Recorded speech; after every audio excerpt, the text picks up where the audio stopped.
Hey everybody, it's your boy Nerdicane, and this is Conan number 9. You talk about, there's so little that goes on and stays strong at Marvel Comics right now. First off, I want to say, you should be buying this. This Conan, this Savage Sword of Conan, is a lot of fun. It's really well taken care of, as I've said before in other videos, and it's a lot of fun. I'm having a lot of fun. I'm looking forward to when these issues come out, and that's something I haven't seen from Marvel in a long time. This one is written by Jim Zub. Here's credit where credit's due. Jim Zub and Patrick Zircher. The artwork is gorgeous. The artwork, and you can tell this is a veteran artist doing it. Now, Patrick Zircher is misinformed, or purposely misinformed, as to what these indie comics and the Comicsgate movement is. He's firmly on the other side, and he's done and said a lot of stupid things on social media. But he is a talented guy, and he's really good at drawing this Conan series. I just wish he would kind of stop and pump the brakes and realize, am I helping or hurting comics right now? But anyway, so I've been following this Conan the Gambler, and go watch the other videos. Actually, you know what? Don't watch but yes, do watch the other videos. I need the views. I need the views, and I need the subscriptions. But this story arc started out one way, and you think it might go one way, and it did. It sort of did, but it didn't. And then something that I saw in the beginning that I thought was going to be a factor was a factor, but I had no idea it was going to be that type of factor. And it's really, really cool to see all of this play out. And this is the end of the story arc with this, and he's moving on to another story arc. So he kind of got brought to be the bodyguard of a guy. And then the guy goes back into this thing called the Demon's Den. The Demon's Den is basically just a seedy gambling den, and then the dude dies. So Conan, being the bodyguard, they have this rule where you assume all the debt of the guy you were there with. So he had to play this card game, and he was doing really well, and he felt really good, and then suddenly he didn't, and then he lost because there was something with this gem in the room. And then, Bob's your uncle, and here he is in his own little rancor pit fighting this giant bear creature.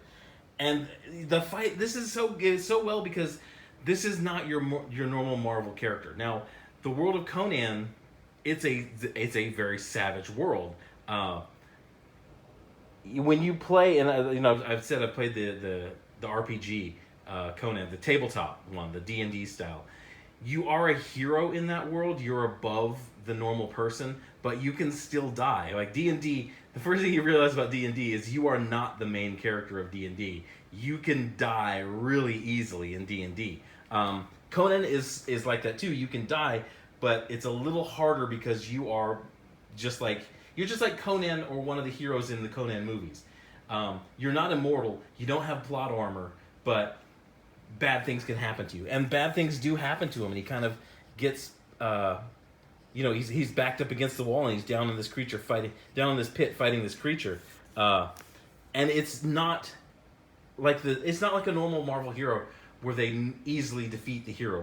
Like Miss Marvel would have defeated this bear creature without breaking a sweat and just made it look so easy. Whereas Conan actually barely survived. He really actually doesn't survive. He doesn't win in the way you think he does. He kind of has to play possum. I'm not going to spoil this, but I'm not going to spoil any of this. This is a good comic. This is going to be a short review, by the way. It's good, like Diversity in Comics says, a good comic is hard to review because you don't really get to take the time to explain what's wrong with this. I really, now that I think about it, I'm kind of racking my brain. There's really not much wrong with this. Even from the beginning of the arc to the end, they explain. There's a card game in this that he was playing that got him into trouble. They explain the card game. They do a really quick synopsis of the card game in the comic book. And then at the end of the comic book, that issue, there was a website that you could go to. They sort of do this at the end. Oh, shit. Sorry.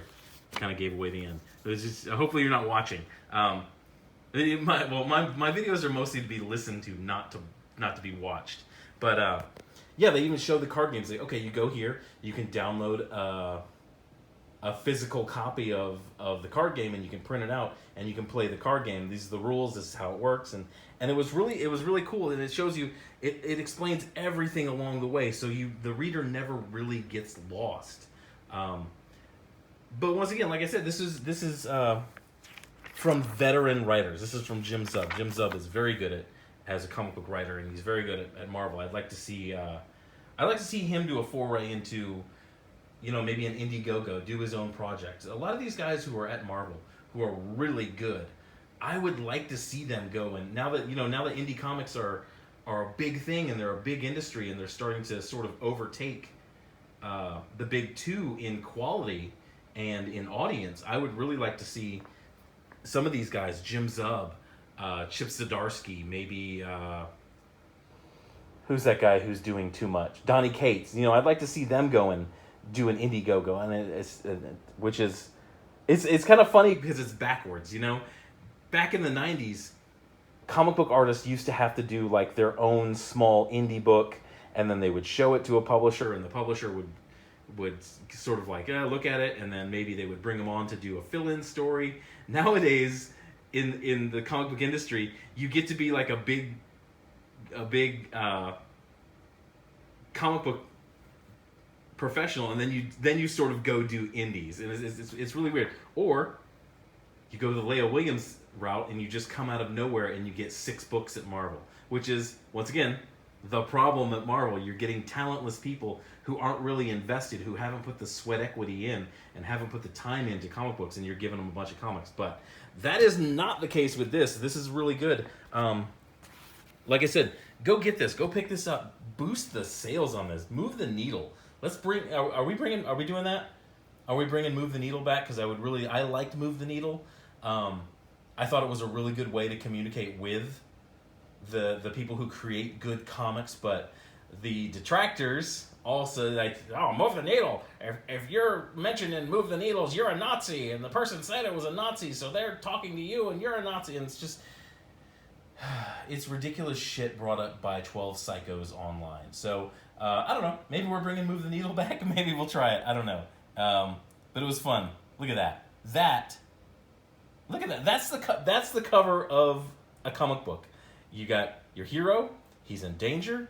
He's doing something awesome. He's fighting something scary, and it's awesome. Look at that. This is the way a comic book should be. Marvel, do more of this. If you have to bring in, who are these guys? The people from Conan Properties International to kind of guide your books, please do it. But anyway, that's all I got for this one. Go buy this. Go pick this one up. Tomorrow is New Comic Book Day.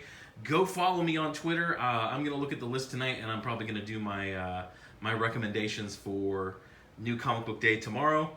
Take it, leave it, buy it. If you go buy it because I said something, let me know on Twitter. But it's also Nerdicane, at Nerdicane on Twitter. And